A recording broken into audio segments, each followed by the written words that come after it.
So good morning. As we all know, history is very important as it teaches us lessons, and it also, in cases like this of unique sites, it also teaches us how they formed and their unique story of how they became to what they were today.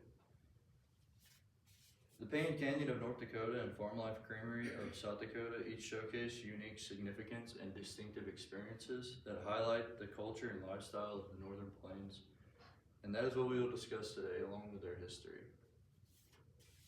So we are going to start with the Payne Canyon and its history before moving on to Farm Life Creamery and along with its history and significance. And I hate to break the bad news, but no, the canyon is not actually painted. And when I first read the headline, I actually did think it was painted. It is as pretty as if it was painted with the pinks and the blues you see in there. But moving on, you might be asking, what is the Payne Canyon? Instead of a painting, it is a geological formation in the Badlands. It also has an ancient human habitation and a modern role in Theodore Roosevelt's National Park. He ranched here all the way back in the 1880s and 90s. So how did they form? Millions of years ago, sediment from the eroding Rocky Mountains, volcanic ash, and active swamp material was deposited in layers, forming the various rocks and the colors we see in the canyon. The canyon was carved into its different shapes when a glacier diverted into the Little Missouri River, causing a more rapid flow. This made the Badlands into what we see it as today. So what do they offer today?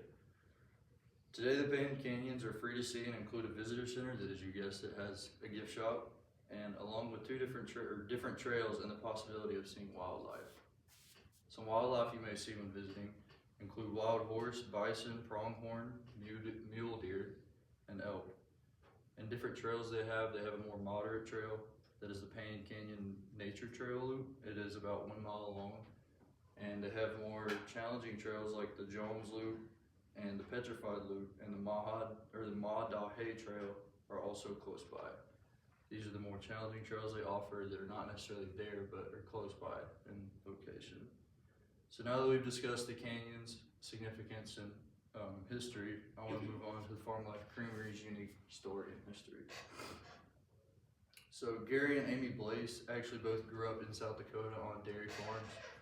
In 1972, after they married, they started their own dairy farm not too far from here, and they actually raised the family there.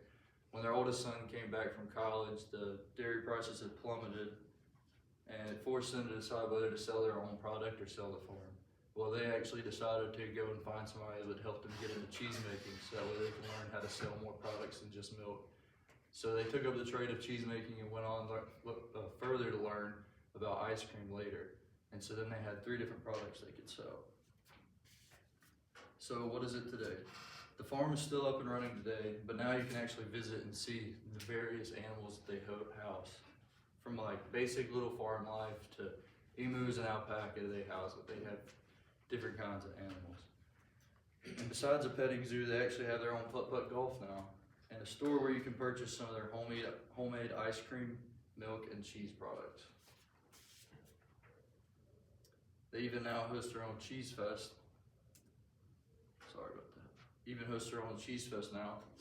And this is a quote I got from an article that a reporter wrote about the cheese fest, where he went about the events that they went through the day. So just southwest of Mitchell, Farm Life held their inaugural cheese fest, where they provided insight on the various animals and their roles on the farm, as well as tours of how they go through the process of making their products. The big event of the day was the big cheese cook-off they had, where they had 8 culinary enthusiasts go through a cheese cook-off to see who could have the most innovative dish.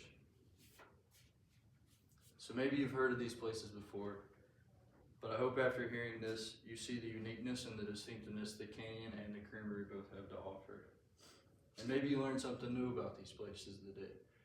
We actually visited Farm Life Creamery a couple weeks ago. They took our baseball team and they all took us to play putt-putt and go see the farm animals and stuff like that. It was a pretty cool place. It was interesting.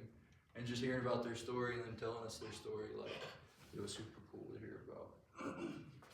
But whether you're an outdoor enthusiast or a foodie, maybe one of these places will be your next stop.